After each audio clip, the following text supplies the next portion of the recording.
All right, so our next guest has been here before. In fact, I think last time was to tell us about the pretty awesome discovery that he made.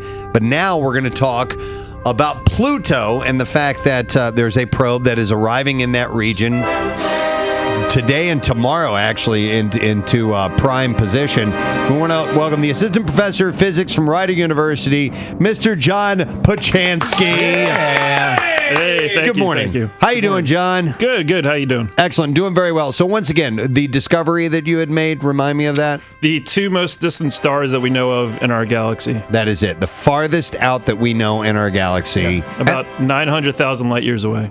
The galaxy's large. So that's quite an undertaking. Now, Pluto itself, discovered 1930? 1930 by Clyde Tombaugh. Okay. Now, the probe, New Horizons, it's going to reach its point where it's going to get the most. I mean, have they turned it on yet as far as taking pictures for this this journey? Yeah, so the probe launched 9 years ago. It's been taking pictures most of the time. So when it passed by Jupiter, it took some pictures. In the last 6 months, it's really been imaging Pluto quite a lot.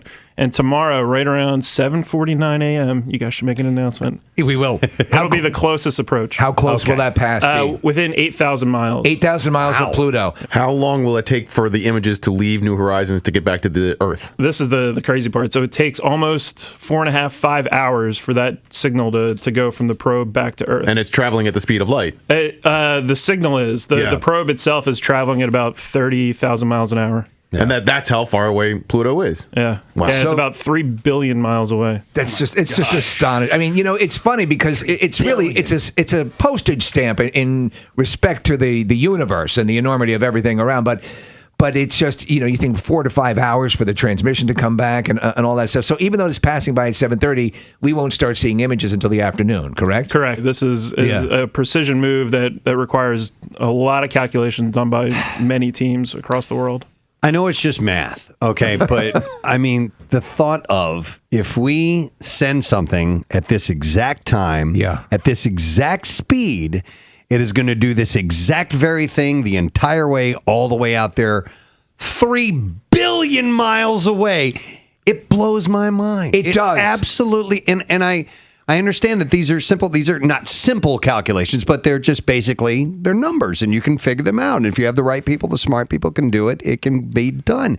But it seems so, to use a term, astronomical to me, but they managed to do it. I know we're just gushing with the questions here.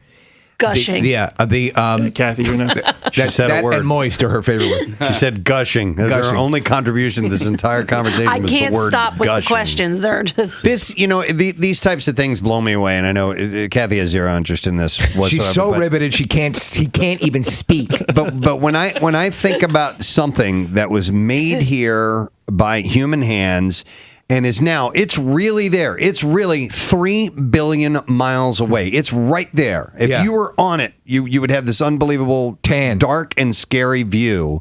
Somebody texted and they wanted me to take a picture of Kathy during this conversation, so I just did.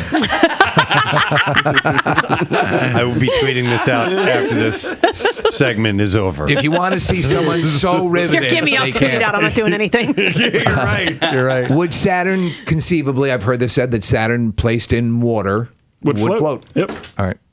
Saturn placed in water would float? If you had a bathtub big enough, Saturn would float in it. Is that not a total mind F? It is. Not really. You're so dismissive.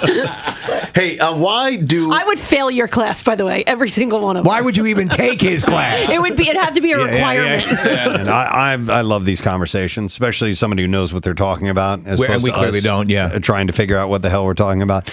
John Pachansky, guys. From Rider University, the assistant professor of physics. We are going to take a quick break. We'll come back in a second.